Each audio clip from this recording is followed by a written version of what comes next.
Hi folks, Eric from Hit Subscribe here, and I thank you for joining me as my background and beard both get ever wilder like I'm Colonel Kurtz in this Airbnb. Yeah, thanks for sticking with me as things get weird. We are doing, or I am doing, yet another instance of our Freelancer Q&A that I do most weeks, not quite every week, most weeks. In case you don't know what that is, I answer a series of questions that I have gotten over the years from my site Dead Tech, and more recently things that have come up like in community or people DMing me questions about business, freelancing, and I guess going into business, being an indie of some kind. I think this was an unusually long and weird intro, so thanks for bearing with me. This week's question is, which meetings with clients should be billable?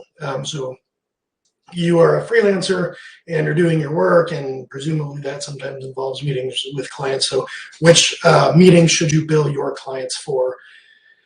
Now, I'm going to lead off here with, and I apologize for being a little, this is like when somebody's on Stack Overflow and they answer a question about how to do whatever in Java by saying, you should use Python.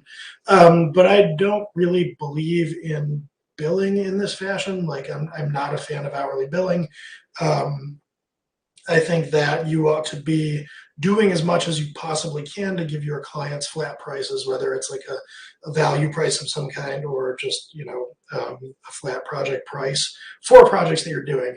And then questions about hourly billing minutia, such as this one, fade out naturally. And I think I've probably recorded videos on this. If I can find one, I'll dig it up for YouTube. But I'm not going to go fully down the rabbit hole of like why I say all of that and what I think you should do instead. If you're so inclined, Jonathan Stark, jonathanstark.com, he talks a lot about billing and pricing theory, and he's kind of the quintessential do not bill by the hour person. So you can check out his content if you want. But this isn't, just kind of an idle consideration either. Like truly, if you think of, who you might contract with in your own life as somebody that you're paying the bills by the hour, think of somebody like a lawyer or like a tax person, where it feels like they're poking a hole in your pocket and just bleeding you.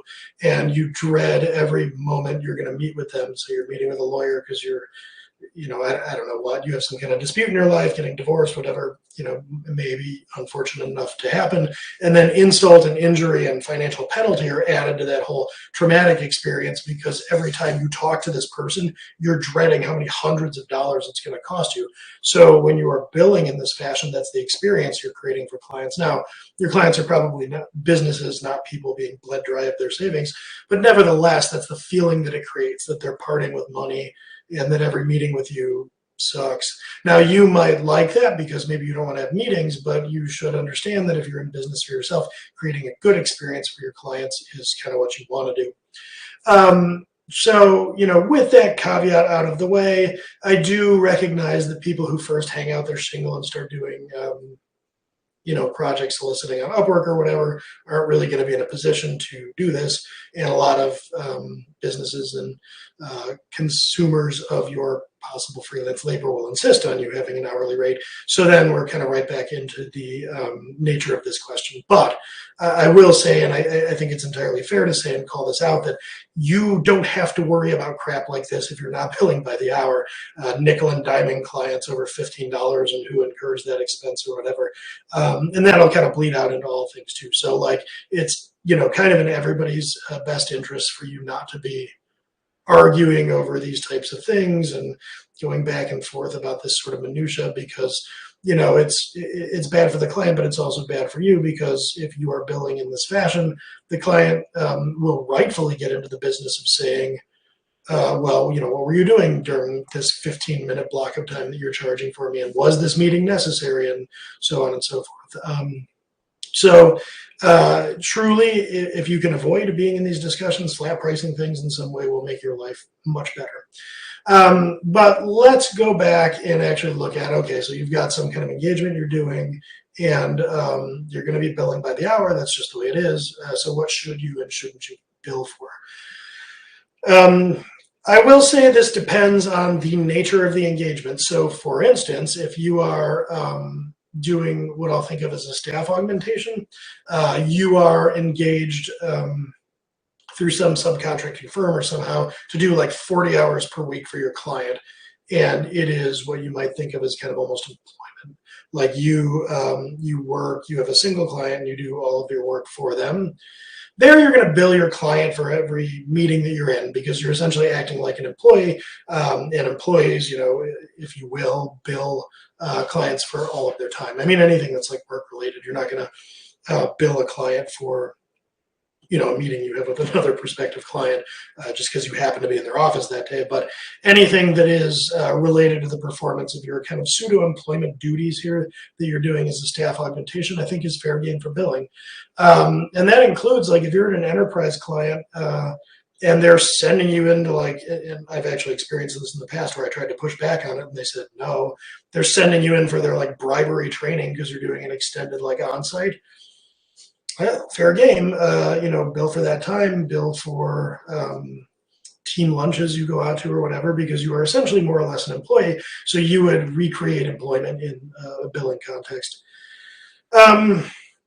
Now, let's say that you are doing project work a little bit more loosely. So you're not staff augmentation, you're not doing 40 hours a week for a client. Instead, maybe you're doing like app development or something, and you have a few different clients, you're not engaged with any one of them full time. This is a little bit of a different animal. Here, I would suggest that you agree up front as part of kind of the general standing rules of engagement, what types of meetings you will and will not bill for. Meaning, if you are contracting with somebody to do, build a mobile app, and that takes up 5-10 hours a week, and they want you to participate in some kind of daily stand-up, that might seem a little excessive to you, and you might, as part of the engagement, say, okay, if you want me to do that, though, I am going to bill for that meeting. Likewise, if you're doing regular like status meetings or something that makes sense with the engagement, then you should bill for that, I would say. If you're doing other kinds of meetings potentially, like, so here's an example of where I wouldn't bill is, let's imagine that you are going along doing this app development and then the contract's kind of coming to an end and you want to try to sell them more of your labor. I wouldn't bill them for some kind of exploratory meeting of how you could like do other kinds of work for them. Even if you get the sense that they would be willing to pay, that's kind of a bad look. You're kind of charging them to try to upsell them. So there does become this grayer area the less closely engaged you are with that client. So I would recommend up front, in terms of your contract or the sort of work you're going to do there, collaboratively brainstorming what types of meetings would and would not be in scope.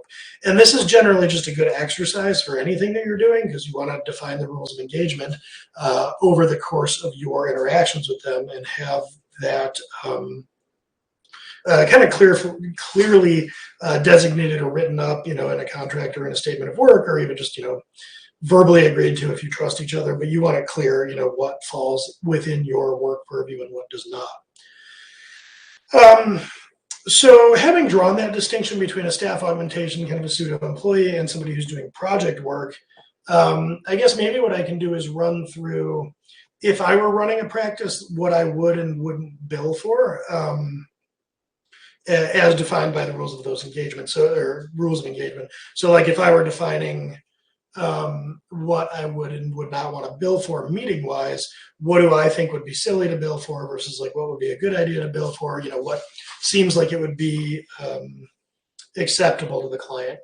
So the first thing I would say is anything you're doing before you start doing business with the client, so having sales calls, doing pre-contract type discovery to figure out how to work with them, any prospecting you're doing, don't try to bill for stuff like that. It just looks very, very amateur hour, I guess.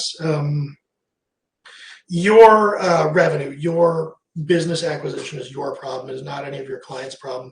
So once the client gets a hold of you and contracts you to do some work, then, sure, fair enough, you're doing work for them.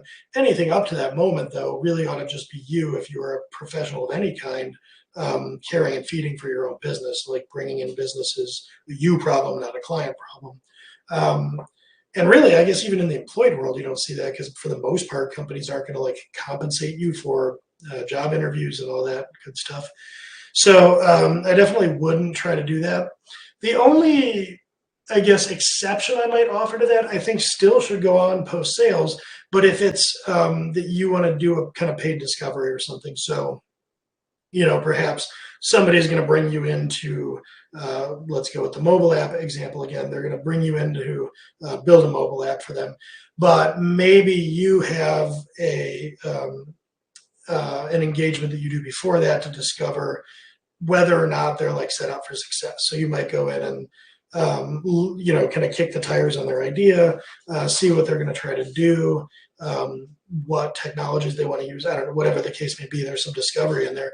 What you might do is say, listen, I'll get on a half-hour like sales discovery call with you, but if it seems like you're kind of questionable as to whether or not you're ready after that initial consultation, which you're not billing for, what you might say is, look, I'm not going to engage with you for a full-blown project unless we do some paid discovery here, because I feel like there is real risk that you aren't ready, and by doing this paid discovery with me, I can help you recognize that you're not ready and then give you kind of a list of things you should do to get ready. So I'm getting a little bit into detail here, but it is an engagement for which you might bill, but you'd be very clear about that up front. So it's not like they go to your website and they fill out a form to like have a meeting with you, and then they get on a call with you and you ask them a few questions and then send them a bill. Don't ever do anything like that. They'll tell everyone they know that you're probably won't have nice things to say about you, probably also won't pay that bill, and that's not a good way to earn a reputation. So if you're ever going to do any kind of paid discovery, be very, very clear about what you're doing up front. Now, a kickoff meeting is typical of project-based work, and that's something that's entirely appropriate for a freelancer to do. If you're going to have that, I do think having a meeting of that nature is a good look. If you were then going to charge the client for it, I would articulate as per the scope of work what the goal of that meeting is, and have it be such that the client would feel good about paying for that. So we're going to schedule a kickoff meeting. After that kickoff meeting, we will have a project plan and milestones established and leading indicators of success defined. So if I'm the client, I feel, yeah, that sounds like it's worth paying for. You're doing a sort of professional buttoned up job of mapping out the engagement in a way that indicates you've probably done this before. So I feel good about paying for that. If it's just a meeting that's the first time you talk to them and kind of don't know what you're doing, I would be careful about billing for something like that. But that said, what I would suggest you do is have a plan to have a good, productive kickoff meeting that you put into the scope of your project.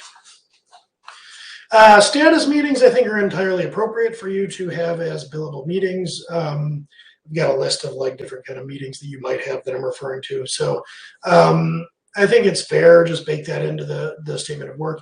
I would be sensitive to not having excessive meetings because you don't want to make it feel like you're just kind of padding your hours or something. So like when you're looking at the project, you might think about like, let's schedule a check-in meeting every week or every 2 weeks and a kickoff meeting. So like those are the meetings that keep things on track, and clients are going to typically feel good about paying for those. And assuming you've been making any kind of progress and there's something valuable to talk about, those meetings are worth having so that you can both make sure everything's on track.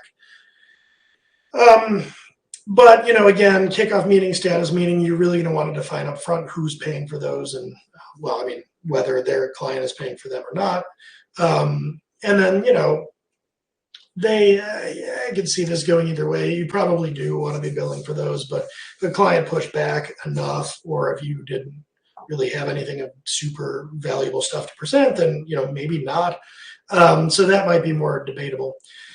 Now, something that I would, meeting-wise, is I think about projects that I would charge for that gets to be higher value is if you are doing kind of presentations. So you have gone and you've done a build and now you're presenting that thing that you've built to the client. I think it's appropriate to charge for that because that is a form of It's not so much like a ta-da unveiling, but it's almost a form of like handoff. So you are, hey, I built this thing for you, and part of that is setting you up for success and using it, giving you the opportunity to give me feedback, etc. So anything you're doing that's a presentation, that's showing or knowledge transfer, helping clients get set up with what you've done for them, entirely appropriate to charge for those / bill for those. And then finally, if you are in the fortunate position, and actually probably by the time you're in this position, you're not likely billing by the hour anymore. If you are doing highly strategic presentations, so for instance, to a board of directors or a C-suite or something, that is also appropriate to charge for. I would scope that into any kind of deliverable. So as a consultant, for instance, I used to quite frequently be brought in to do assessments, and I would often scope in, I'll do an assessment of the code base and the scenario for the individual contributors involved and maybe like the manager of the team. So here's a presentation of one flavor that I'll do. And I will also do an executive presentation where I'll create a deck and like walk through this with the board of directors or whoever's calling for the assessment. And that latter thing is pretty high leverage because it sort of justifies and gives you a chance to speak to the return on investment for the engagement. And it's definitely something that's worth charging for. Now, by the time you're doing that, you're probably pricing that in as a line item more than saying like, I gave a presentation to your board of directors and I want $200 for it because I'm worth $200 an hour. I would actually price it way higher than $200. So in some sense, you are making way more than $200 an hour, but it's really just kind of like the logical outcome of a strategic engagement. But like I said, by the time you're sitting in front of a C-suite or a board of directors, it's very likely you've figured out how not to bill by the hour because billing by the hour is kind of a grunty thing to do. So anyway, I guess that brings it full circle to my opinion of hourly billing and just in general what should be billed for.